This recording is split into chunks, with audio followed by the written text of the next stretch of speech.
gentle readers, welcome to the beat sessions of Everything is Everything. As you can see, Ajay and I are surrounded by nature, and in a place like this, you think that you could be anywhere. You don't need to give a name to it. You don't need to look at, lines on maps. What maps are there? I remember I once did an episode with the great food writer Pushpesh Pant, and he said that in his mind, there are all kinds of imagined maps which are based, for example, on what souring agent you use for your food, tamarind or kokum, jackfruit or lime, and so on and so forth. I did a recent episode of the Seen and the Unseen with Aarti Kumar Rao, who's written a beautiful book called Margin Lands, in which she talks about how in the desert, people draw maps in their heads according to the flight of birds. And there is this sort of lived connection with the land that they are in. And yet when we go to school, when we go to geography class, we are, given all of these maps and we are told that, okay, this is where you are, this is what you are, and that other person is a foreigner. And as I've grown older, I feel that these frames that we imbibe subconsciously, I feel that they hold you back. I feel we internalize them, and in different ways, they affect us. So even though this is completely obvious that there are many other ways to look at the world instead of nation states and lines on maps, actually, those lines on maps influence us in many disproportionate ways, and that's what today's episode is about.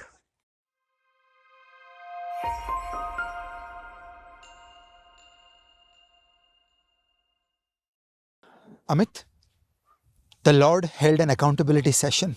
He grabbed each of the professions and he said, show me that you've added value in this world.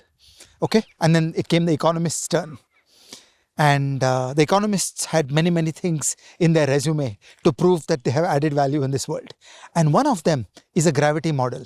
And the Lord said, gravity? But that's what the physicists do. Now, amazingly enough, the Economists have found a gravity model in a unlikely place. So people working in international trade started asking the question, you observe the trade between India and Saudi Arabia. You observe the trade between India and Israel. You observe the trade between India and the UK. You observe trade between India and the US. What are the patterns in this thing? What drives these things? Okay, and at a first cut, it seems to follow something called a gravity model, that the trade between two countries is proportional to GDP of country 1 multiplied by GDP of country 2 divided by the distance between the two countries squared, which looks a lot like Newton's universal law of gravitation, which is mass 1 and mass 2 divided by distance squared. So because it bears this uncanny resemblance, the economists who all suffer from physics envy, just like me, called this the gravity model. And then lo and behold, many subtleties started coming into this, and you need to think about the word distance in a more sophisticated way. So imagine if there are two English-speaking countries, their distance is lower. If one is a francophone country and one is an English-speaking country, it's kind of like a distance. So you need to expand your mind and think about the word distance in different ways, and this basic model works pretty well. This model pops up in many other places. So the economists, of course, being imperialists, claim that there is a generalized gravity law in the affairs of men, that what people do with each other is inversely proportional to the distance squared. That if there are two people living 10 kilometers apart versus if they become 20 kilometers apart, their amount of interaction, the density of interaction will go down by 4x, not 2x. Okay, so this is a fundamental tool for thinking about the world, that when you see interactions between people, interactions between firms, this is basically the urban agglomerations idea, that you bring people densely inside cities and you stack them vertically on top of one another. And I will claim that in your splendid tall building, people living 2 floors apart versus people living 4 floors apart, that increase in the number of floors, the number of seconds of that elevator ride will materially make a difference into how many times they see each other and have chai with each other. I don't know one in my building. The secretary of my building is a famous astrologer, apparently. We haven't had anything to do with each other. I don't know which floor he lives on. But, you were saying you're an economist with physics envy. I would say that you're an economist who has a poet's heart, the way you just explained sort of all of these beautiful things. So how does the frame of this gravity law, economics gravity law, change the way that you think about nation states and questions of nationality and foreignness and so on? So now let's turn attention to the subject of lines on maps. Consider the border between France and Germany. Far more exciting, consider the border between East Bengal and West Bengal. Okay, so you know, I know, we're all Bengalis, and there is some line that has been drawn in the middle. I want to do the thought experiment of zooming into the border. The border is a line on the ground.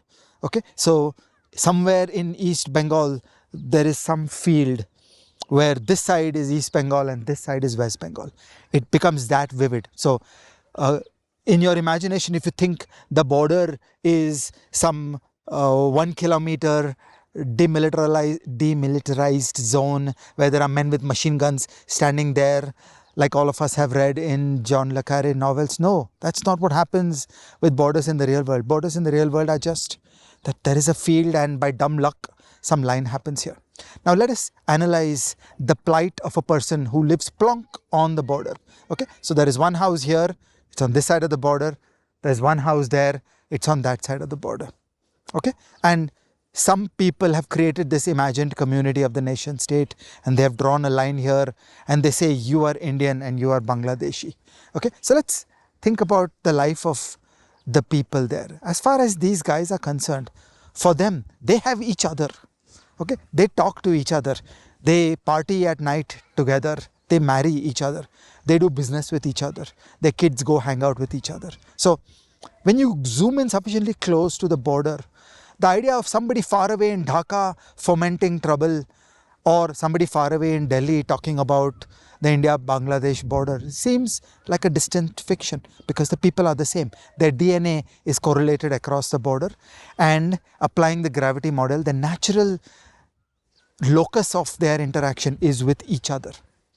Okay, and if you go in there, in that region, and actually put up an electrified fence and DMZ, the demilitarized zone, supervised with dogs and men with machine guns, then it's a catastrophe for people at the border. So imagine if you are at the center of a circle and somebody cuts a line through that circle, you've just lost half your social network.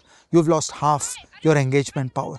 It's a catastrophe for the people closest to the border. The further you are away from the border, you're relatively fine.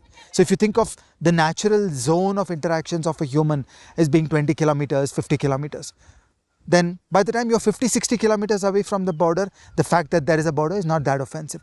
But when you're at the border, a full half of your social capital is destroyed by drawing the line on the border. So in the eyes of the people at the border, this is no fun at all. They don't want it. They don't want nation states to interfere with their lives. For me, this came alive. This idea for the episode came alive when I was reading some human stories about the border between Texas and Mexico. And there was an interview with a white person in one of the border towns where there is a city in Mexico which is 300 meters across the border. And this person was saying that for us, those guys are our friends, those guys are our neighbors, and we are together. And far away, you guys may have a conception about the United States and Mexico being different countries, and there's supposed to be a border and migrants are not supposed to come. But at the lived reality, you are with your people, and your people are the people near you and the people surrounding you. So I think this is an important way in which all of us should see that as you go closer to the border, you go closer to the India-Nepal border, for the individuals at this side of the border or that side of the border. What they care about, what they love, what they engage with, what their social community is each other. The country, the nation is an imagined community, and I'm deliberately playing on the book title that it is really fictional because it is so far away, whereas the reality is the bloke that I meet when I wake up in the morning and who do I have chai with. So I have a pointer and a point here, which is a nice phrase actually. And the pointer is my mid-episode recommendation, Sadat Hassan Manto's great short story Toba Tek Singh, which is really about one of the most tragic borders that is in a sense proximate to us. And the point is really something that I've spoken a lot about on the Seen and the Unseen, and I think about it often. And it first came to my mind when I did an episode with Achal Malhotra, who's written a great book on partition. And she spoke about how when she was researching for it in Lahore or Karachi, she was sitting with a Pakistani family which had suffered through partition, and they were sharing their memories with her. And at one point, one of them went on a little bit of a rant and said, Hindus are this, Hindus are that, Hindus are this. And then they suddenly realized that, hey, Anchal is sitting with them. And this lady turns to Anchal and says, Tum nahi beti, tum achhi ho. And that made me think about the distinction between the abstract and the concrete. The line on the map is abstract, right? But the two people who are talking to each other, mating with each other, being friends with each other, having a drink together, that is concrete, that human connection. And I feel that more and more, especially in the smartphone age where we are all the time lost in abstract concepts, especially toxic concepts like nationalism or purity or whatever the case might be, that these abstract concepts can be incredibly dangerous and blind us to the concrete ways in which we are together. We are together on the dinner table when we have biryani and raita. We are together when we meet on the street wearing whatever clothes we wear, which is an equal khichdi of all of that. And what you just said is really poignant, that we all know those borders on the maps, but when you make it real, that every border really looks exactly like this. You and I could be opposite nationalities, and you could just put a barbed wire fence here, and that's a tragedy we don't think about.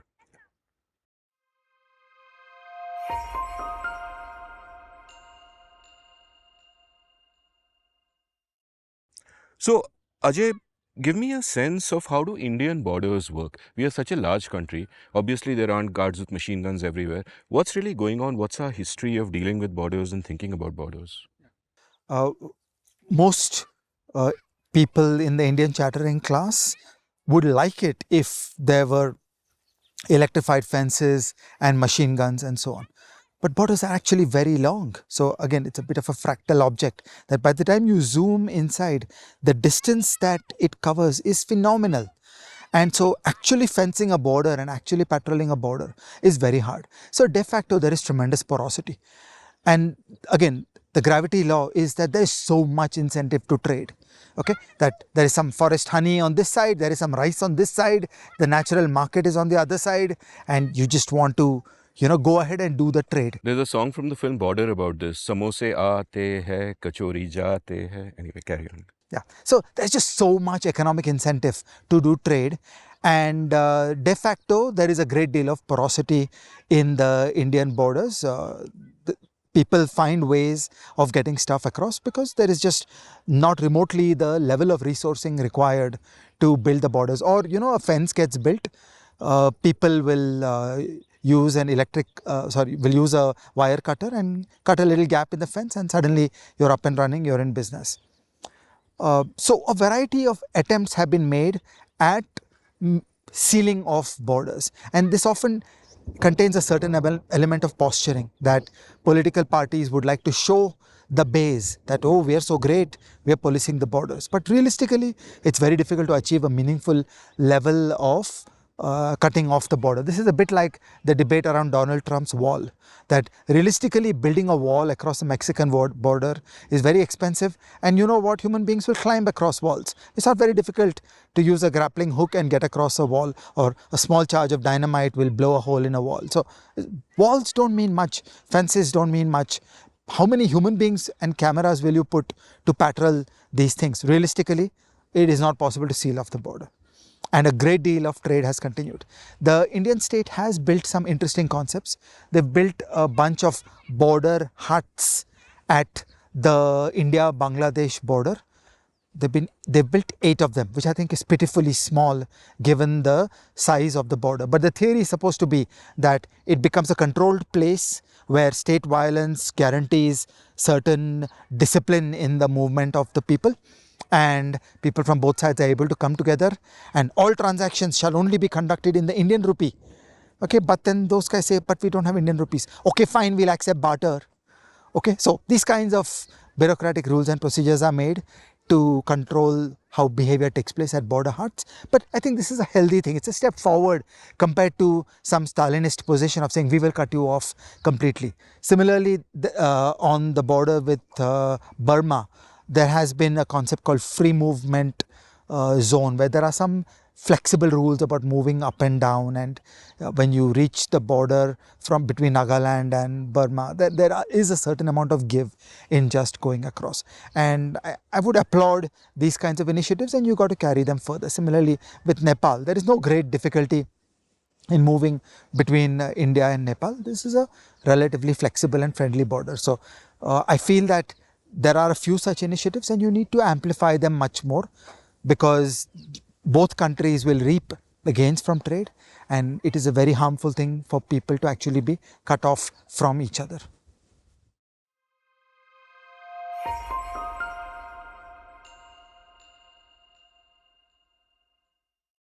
So, everything that you've said resonates with me, not just in an abstract sense, but we actually see examples of such easy cross-border movement in the real world. So tell me a little bit about that and what we can learn from it. The greatest lab of globalization is the European Union. Okay, so to every nationalist in India, I'd like to say, you ain't seen anything yet. If you think of the ferocity, the hatred, the cruelty of nationalism, Europe gets gold medals galore. Okay, so Germany invaded France in 1870, Germany invaded France in 1914, Germany invaded and partly occupied France in 1940. The level of violence, the level of cruelty, the millions of people who died is just out of the world. Okay, and it is the greatness of Europe that out of the ashes of the Second World War came one of the great civilizing projects of the world, which is the European Union. So that today the border doesn't exist. They just build roads and railways and infrastructure that just cuts across. And many people wake up in France. They happen to live in France. They get into a car and they drive across the border. They don't carry any identity papers. There are no checkpoints. They just drive across the border. They go to Germany. They work there. They hold a job in Germany. There are no restrictions on employment.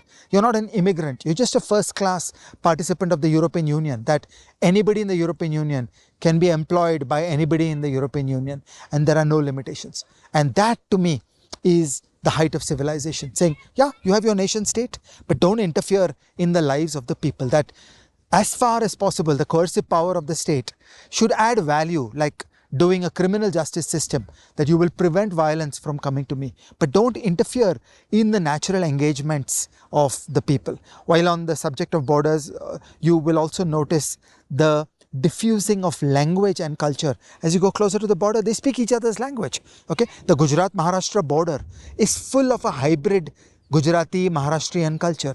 The Maharashtra-Karnataka border is full of a hybrid Maharashtrian Kannadiga culture. And we all know individuals who come from those parts. And the Gujarat-Bengal border is full of a hybrid Gujarati. So at the French-German border, there is actually neither French nor German culture. There is a hybrid French-German culture. What they identify with is each other. They are with each other. That is their culture. That is their community. They love each other. They want to be with each other. And it is the nation state that for such a long time tried to put walls between them and create wars between them. But actually, once you are able to rise to the maturity of the European Union, all this stuff just becomes less and less consequential, and then the people are free and the people move around. So I think of this as a great achievement in terms of just making those borders irrelevant as far as human beings are concerned. Then you'll have some foreign policy and some fiscal policy and some intergovernmental fiscal transfers, and so these are for a few wonkish people. At the level of the people, the nation state is not in the picture, and people follow the gravity law and they hang out with the people closest to themselves. You get dense urban agglomerations at the border and all those good things. Similarly, the United States-Canada border is a pretty beautiful border. So many countries have achieved that kind of seamlessness. So again, I just want to say to many people in India who are a little incredulous about these things, that the lived reality in the India-Nepal border and the India-Bangladesh border is that it's an open border. Periodically, some border guys will catch some helpless people and torment them. saying that you came illegally across. At a practical level, there is tremendous amount of movement of people and of goods and so on. And that's a decent state of affairs. And at the other extreme, when you arrive as a great country and as an advanced economy, you will get to the European Union, where again, borders don't matter, people move freely. And I should also point out that we've normalized the way things are in India. But for quite a few years after partition, well into the 50s, the India-Pakistan borders were fairly porous. People would go across, visit their relatives, come this side, go that side. It worked wonderfully well. And I noticed, like, I spent a few weeks traveling through Pakistan following the Indian cricket tour in 2006. And what I found was really interesting, especially in a place like Lahore. You know, I remember I was live blogging from there. So I remember at 3 in the morning, I blogged a picture of these kids playing cricket out there at 3 in the morning. And you could order food from anywhere. And even though Islamic Republic and all that, you could get alcohol, you could get recreational drugs like super easily. And I found this sort of interesting overlapping Pakistans over there, overlapping Lahores as it were. And one has that wonderful Punjabiyat that we in India are completely familiar with, where they are effusive, they are warm. And honestly, when I travel through Pakistan, everywhere except one or two stray incidents, I just got warmth from everyone. I don't know how much of that Pakistanis would get here, but it was wonderful. And one layer was that cultural thing which has come down for centuries, that Punjabiyat as it were, enjoying the kite flying festival, all of that. And the other layer was a shrill harshness of the Islamic Republic state, where there are rules and there are laws and whatever. And they are kind of coexisting uneasily. And I just think that at a broader level, we find that same kind of coexistence to different degrees in different places. And I really love the sort of balance that you point out in the European Union, where it is understood that society is what matters and the state is subsidiary to that, and the state's job is, rule of law and etc., those basic things. But otherwise, the people are by and large free. And over here, it's sort of the other way around, which brings me to sort of another of my laments when I think about it, that even when we think of economics, too much nationalistic rhetoric will be about what is happening between countries. So people will say, oh, look at the trade deficit between India and China and so on. And to my mind, we should be very worried about fiscal deficits, but trade deficits are not a problem to me at all, because countries do not trade with each other. People trade with people. Indians trade with Chinese people, and as we know, every trade happens to mutual benefit, and therefore a deficit per se, which means I'm buying more from you than you are for me, is nothing to worry about. Tim Harford, many years ago, I think in 2005, wrote a great column, My Trade Deficit with a Babysitter, pointing out that he keeps providing money to his babysitter for the services she provides, and she doesn't pay him in return. So he has a trade deficit with his babysitter, and that's not a problem. That's a good thing. And again, to get rid of a lot of this nationalistic rhetoric, why are we thinking in terms of nation states? Bhai, if I want to trade with someone in Canada or someone in Pune, it should be nobody's business, and yet it is. But that said, data is maintained on trade at the level of countries. So I began our conversation today at the gravity model, which is a study of the trade between a country and a country. Well, in the global analysis of countries and trade, the place where the gravity model generates predictions that are vastly above the actual trade is South Asia. Wow. So India, Pakistan, India, Nepal, India, Bangladesh, Nepal, Bangladesh, India, Sri Lanka. These are all places where distances are small, but you would get very high predictions of trade, and the reality is not there. That the nation states have so distorted and interfered with the natural way of things that the predictions from the gravity model come out to be much higher compared to the actual reality of trade in the South Asian region. So one of the great opportunities to make progress by achieving more international trade, which is the source of welfare, which is always beneficial in the whole world, is in South Asia. And that's a great insight there. It's a great example of the seen and the unseen, literally. You know, what is seen as a trade that is happening. What is unseen is all the trade that could have happened had our politics been correct, had we approached it in the correct way. Because all of those extra trades, those missing trades, as it were, would have left people on both sides better off. So what an opportunity. Missing trades is missing welfare. So it's damage to the welfare, where people could have been buying and selling from each other and instead are not.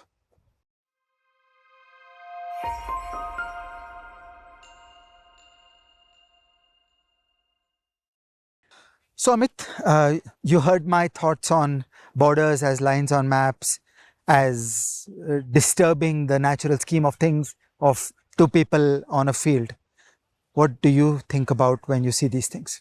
So I have a number of thoughts, and the first of them is about a really interesting moral framework I've thought about a lot. There's a philosopher called W.E.H. Lecky who in 1899 wrote a book called A History of European Morals. Right, forget the title, but his basic thesis was of something called the expanding circle. And the thesis was this, that we begin like every animal, every creature begins with a certain number of in its species that it cares about, who are, in human terms you would say, who are worthy of their moral consideration. So when we are living in small tribes in prehistoric times, perhaps our immediate family is worthy of our moral consideration, and we everybody else is an other, we can do whatever to them, the same rules don't apply. Then that circle expands, it becomes a tribe. Then, as different tribes start living together, especially post agriculture, that expands further. It could become a town, it could become a region, it could become a nation state, it could include people who weren't otherwise in that circle to begin with. It could, at some point for men, it could include women, thank goodness, and it could include people of other races and so on. And Lecky's thesis was that this is a circle that is destined to expand till it includes all of humanity. Beautiful story so far. Peter Singer, in fact, said that it will expand beyond humans and it will include animals. And he wrote a book called The Expanding Circle based on this in the late 1970s sometimes. And I think about this because I think that while it might seem that in the larger sweep of history, the circle is bound to expand. You look at the larger picture, you see it expanding. I feel that we should not take this for granted. That especially around us, in the last couple of decades across the world, you see greater polarization. You see greater identification of people as the other. You see more fissures coming about. I realize that you cannot exactly take it for granted that we are bound to expand. And for me, this expanding circle doesn't give a shit about geography, bhai. कि आपके map पे क्या lines है, doesn't give a shit about that. People are people. You're trading with them, in the concrete, in the flesh, especially in this age of globalization. Everybody's traveling, technology, which I'll come to later. The circle should just keep expanding forever. But I think that conceptual notion that this is my country, that is another country, that is not just another country, it is an evil country, that person is a foreigner, ye to mera bhai hai. All of these are so toxic. All of these are just terrible. They make me so mad. And I know it's fashionable these days to, use terms like globalist as a pejorative and internationalist as a pejorative. And I don't even know what those labels mean. But for me, I don't. I, I don't really get it. Like, even in sports, sometimes I wonder, there are sports people I like from all countries. Why should I only cheer for India, yaar? I like Pep Guardiola's the way his teams play from Barcelona to Manchester City. No tribal loyalties for those particular clubs, but I'll cheer for that. I'll cheer for, a Levon Aronian when he plays chess. I don't, so this kind of disturbs me, this notion that one of the barriers, one of the conceptual barriers to this expanding circle are the lines with which we have divided ourselves. Yeah, and it is so upside down because, once again, the line on the map has been drawn here. There is a house here, there is a house here. They are actually their innermost circle. So you've taken the smallest unit of that tribe and you've put a line through their heart. And there is no line more inefficient than that in terms of disrupting the natural state of what humans would like to be. You've put a line through their heart. Let me tell you something. In this field right now, there is no border between economists and poets.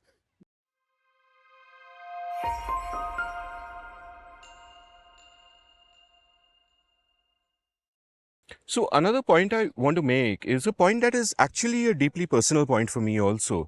And that is a point I often make about I feel being born at just the right time. Had I been born 20 years earlier, I would have been a much sadder person. And the reason for that is that all of us, through human history, have been confined to communities of circumstance. And that circumstance is always geography. You are born in a particular place. You are probably born in a particular caste or social class. You probably go to a particular school and a particular college and join a particular office, and this part dependence to all of this. And you are restricted to communities of circumstance and you can never expand them. You yourself cannot grow because you're meeting people kind of like yourself or kind of like each other, and so on and so forth. And I feel the best thing that happened to me in my life is that I could, because of technology and the internet, I could move away from communities of circumstance to communities of choice.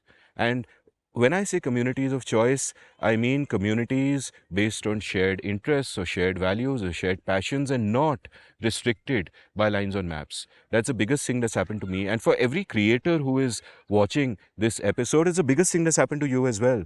Because, what Kevin Kelly said about finding 1,000 true fans, what I often quote Paul Graham on saying it's better to be loved by a few than liked by many. All of that is enabled by the fact that geography no longer matters so much. As a creator, as a podcaster, I can reach anyone in the world. Maybe there might be 1,000 true fans who are dispersed by geography, but today they can all come together and make the work that I do viable. In fact, I think that if I just was limited by geography as in 30 years ago, I would not have an audience. I would not have validation. I would not grow in my work. I would not be able to do any of the things I am doing now. So it's deeply personal for me. And I think that this is a beautiful thing that enables, the long tail to express itself, for example. So whether it is in music, a band that might have a dispersed audience can suddenly be extremely viable, because of technology and what is done. I talk about how in various different fields the mainstream is crumbling. In media, the mainstream is crumbling. In entertainment, the mainstream is crumbling. And which is a great thing. Everyone has a means of production. You have different ways you can reach your fans, and you have different artists you can reach, and how you can build your taste that way. And all of that is kind of enabled by this. So I think in many other domains, like I think of that framework of nation states as being a mainstream, that is getting less relevant now, not disappearing, in fact, in many ways asserting itself more forcefully. You've spoken about how we've both spoken about how the state should be there to serve us, but instead it rules us. It stops people from crossing over from one place to another. It stops the flow of money. Not only do we belong to the state, our money belongs to the state. कि भाई आप खुद भी अगर निकल गए तो getting your money out becomes a huge issue. All of these things are there. So nation states are very much alive. They are very much virulent. Nationalism is asserting itself across the world, unfortunately. But I feel hope that for many of us, technology can make it irrelevant in some domains and open these vistas, and that is something that gives me hope and honestly gives me comfort.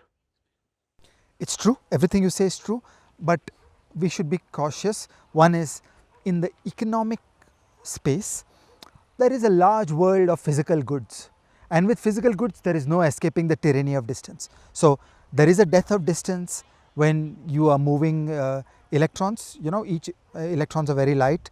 The mass of an electron is 1 by 1838 of the mass of hydrogen.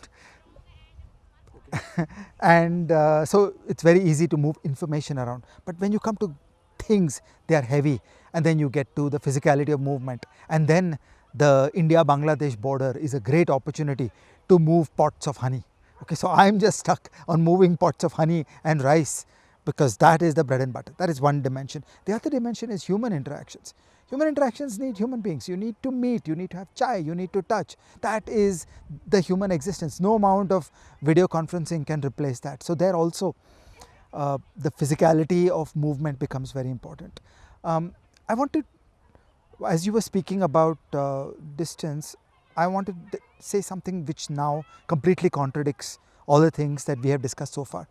If you actually build the electrified fence and the dogs and the electric eyes and interfere with the intermingling of the peoples, and if you do this for 50 years and 75 years, then you can actually break the oneness of the people. Example, North Korea, South Korea. Today, when North Korean people meet South Korean people, they're barely able to speak to each other. One is a desperate poor country, the other is an advanced OECD country, and their culture has evolved. The folks in North Korea don't know what to do with K-pop or Korean cosmetics or what have you. And the two people have really diverged, that if you will keep the people apart for enough generations, then they will grow apart. And we saw bits of that around East Germany and West Germany also, that when the Berlin Wall came down in 1989, it had been a while since people were moving freely, which was 1945. And East Germany was just systematically backward and different.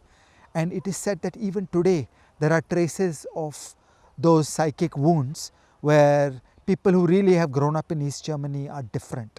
They're not the same as the people who grew up in West Germany.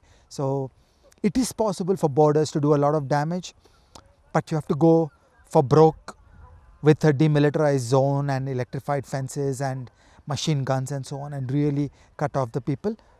Not that I'm recommending this to anybody who's watching the show.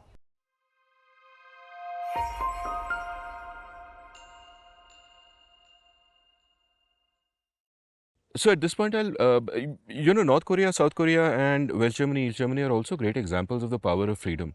Like, most of the time in economics and political science, you can't run natural experiments. But in both these cases, you had pretty much the same people divided into two, and one allowed freedom, the other not allowed freedom. And we've seen the power of free markets and individual liberty in South Korea and West Germany. And, we saw the tragic consequences of that in North Korea and East Germany. And I'll give mid-episode recommendation here. There's a great film in 2008 called Lives of Others by a German director whose name I can't pronounce, Florian Henkel von Dommersbach or something like that. Forgive me for the pronunciation. Florian, if you're watching, I'm sorry. But it's a great film. I sometimes think it's one of the finest debut films I've ever seen. It's a masterpiece.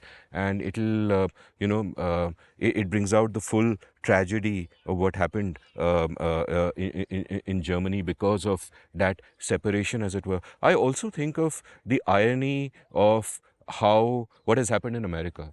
Like earlier, when you mentioned Donald Trump saying we'll build a wall between America and Mexico, and my mind straight away at that point went to Ronald Reagan's great speech in 1989 where he says, tear down this wall. So, from a Republican president who said, tear down this wall, you go to another Republican president who, wants to build a wall, and that makes me so sad. And finally, I just want to say that when you spoke about literal electric fences, literal divisions between the same people, I would say that there is a danger of that happening metaphorically where we are and perhaps across the world.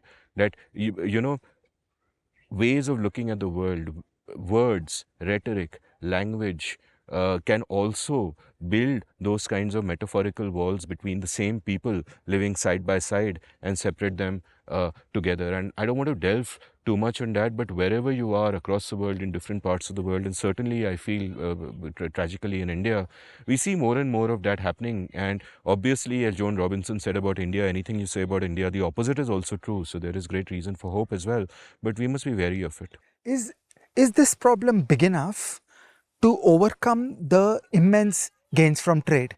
Okay, so imagine if there are two people who are going to do business together, or two people who are going to become friends, two people who are going to become lovers. Is the schisms of the modern world going to come in the way? I think these schisms are also related to another problem in the modern world, that the gains from trade also require a certain kind of freedom to an environment, an ecosystem to flourish in. When you have a situation where you have scarcities, where you don't have markets, where you have an oppressive state, then these schisms express themselves a little bit more. That is my worry and something we should think about.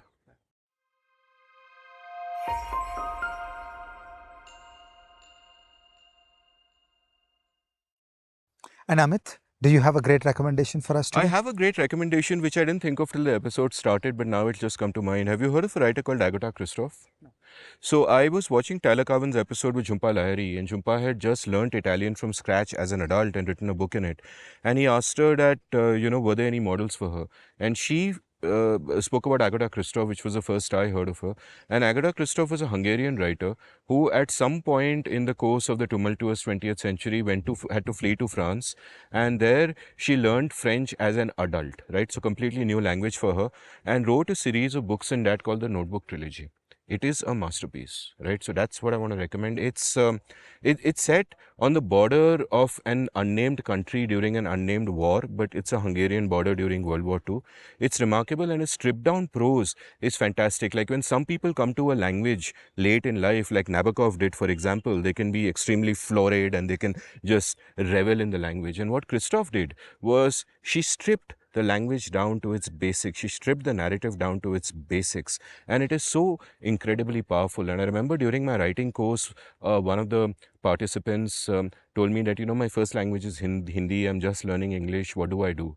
And I spoke about Christoph to her, and she bought the books. And then at a later point in time, she told me that She sat down with the Agatha Christoph books, the Notebook trilogy, and just wrote those sentences, copied them in her own this thing, to sort of get the rhythm of the language, get a feel of the language, internalize it. And even though they are English translations of books written in French, it's just so incredibly powerful and an example of what you can do with the language. And it is set in a borderland which is constantly fluid. Soldiers are coming in and out, and there are these kids growing up trying to make sense of the world. So the Notebook trilogy by Agatha Christoph.